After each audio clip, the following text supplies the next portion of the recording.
изменет режим на сообраќајот на автопатот Охрид-Кичево. Стопанската комора одржа дискусија за иднината на македонската економија.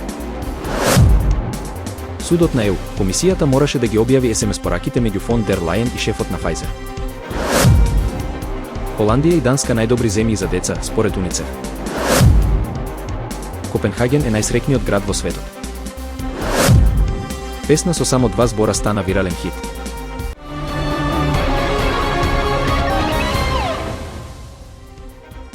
Поради поставување на сообраќајна сигнализација и опрема на автопатот во изградба Охрид-Кичево, воведени се измени во режимот на сообраќај на делниците Песочани, Требениште и Ново село, Ботун.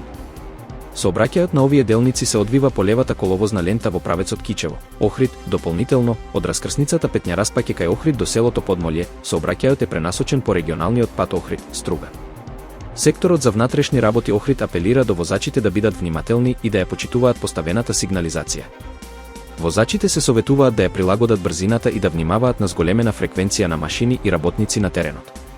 Почитувањето на правилата е клучно за безбедноста на сите учесници во сообраќајот. Измените ќе важат до завршување на градежните активности. Надлежните институции ќе продолжат со навремено информирање за евентуални нови измени во сообраќајот. Во просториите на Стопанската комора на Македонија се одржа дискусија посветена на иднината на македонската економија. Настанот собра представници од бизнис заедницата, економски експерти и представници на институциите, кои разменија мислење и предлози за унапредување на економскиот амбиент во земјата. Учесниците ја нагласија потребата од структурни реформи, подобрување на деловната клима и стимулирање на инвестициите. Особено внимание беше посветено на дигитализацијата, иновациите и поддршката за малите и средни претпријатија како двигатели на економскиот раст.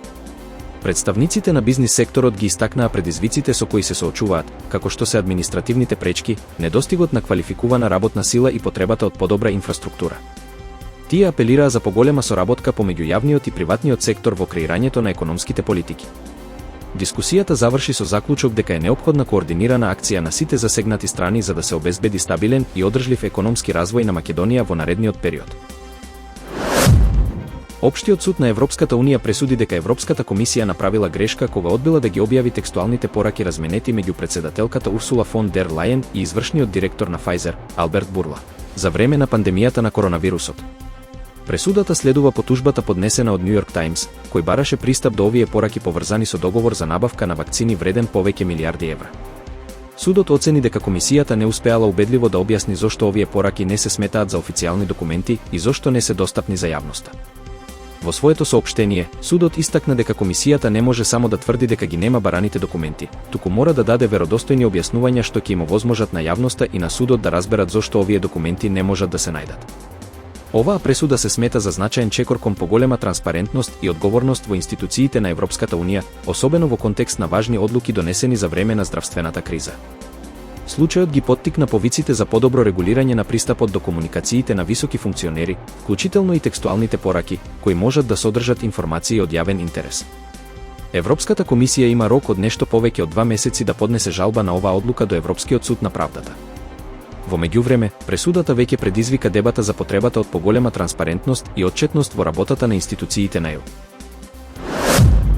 Холандија и Данска се рангирани како најдобрите земји за деца, според новиот извештај на УНИЦЕФ, кој ги анализира менталната благосостојба, физичкото здравје и вештините на децата во 43 земји од ОЕЦ и ЕУ.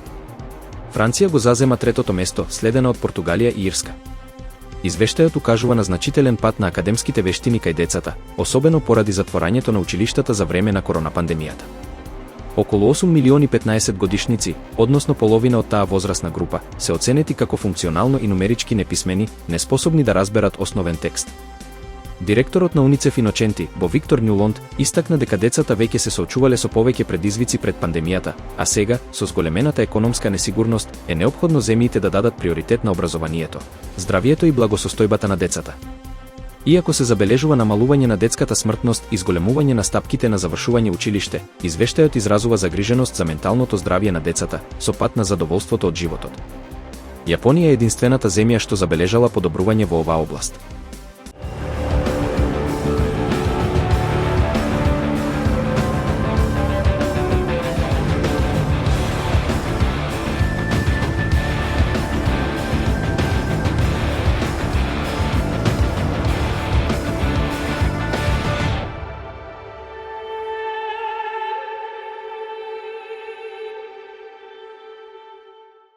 Вистина е дека Копенхаген, Данска, е прогласен за најсреќниот град во светот благодарение на неговата посветеност на одржливоста, образованието, исклучителната здравствена заштита и благосостојбата на неговите жители.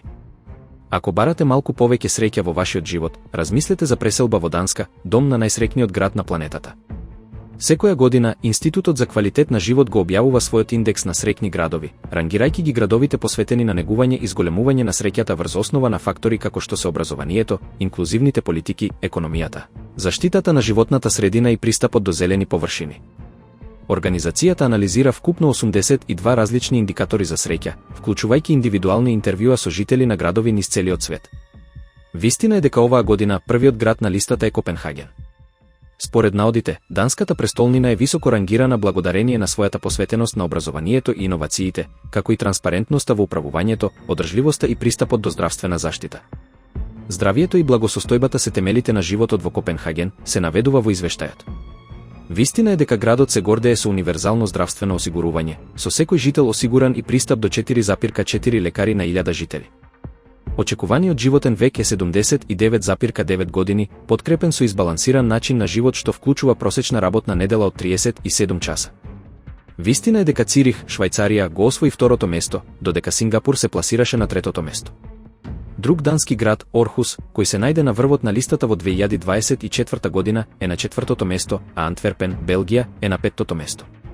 Данска, која на почетокот на оваа година беше прогласена за втора најсреќна земја во светот по Финска, има дури 7 градови во првите 50. Вистина е дека Копенхаген ги комбинира сите потребни аспекти за да создаде животен стандард кој ја максимизира благосостојбата на граѓаните. Овој град има ефикасни системи за јавен превоз, зелени површини и инклузивни политики кои обезбедуваат егалитарен и пристапен начин на живот за сите. Граѓаните се гордеат со своите општествени придобивки, а Копенхаген го сметаат за место каде што може да се живее со полна пареа и задоволство. Вистина е дека успехот на Копенхаген е пример за многу други градови да се фокусираат на изградба на подобри и подржливи општества. Градот е лидер во усвојувањето на зелени технологии, како што се соларни панели, ветроенергетски системи и обновливи извори на енергија. Овие инвестиции имаат долгороен ефект не само на еколошката стабилност, туку и на општа благосостојба на жителите. Вистина е дека можностите за напредок во Копенхаген се бескрајни, што го прави омилен избор за многу луѓе од целиот свет кои бараат безбедност, здравје и квалитет на живот. Со своите посветени политики и силна инфраструктура, Копенхаген го поставува примерот на тоа што значи да се биде среќен и успешен во 21 век. На социјалните мрежи се појави нова песна која за кратко време стана вирален хит, иако содржи само 2 збора. Нејзината едноставност и заразен ритам ги освоија слушателите ширум светот. Овој минималистички пристап во текстот не ја спречи песната да стане популарна, туку напротив, придонесе за нејзината привлечност. Многумина ја споделуваат и коментираат, изразувајќи воодушевување од нејзината креативност. Песната се издвојува по својата оригиналност и покажува дека понекогаш помалку е повеќе. Нејзиниот успех е доказ дека иновативниот пристап во музиката може да привлече големо внимание. Со само 2 збора, оваа песна успеа да стане глобален феномен, инспирирајќи уметници и фанови да размислуваат надвор од традиционалните рамки.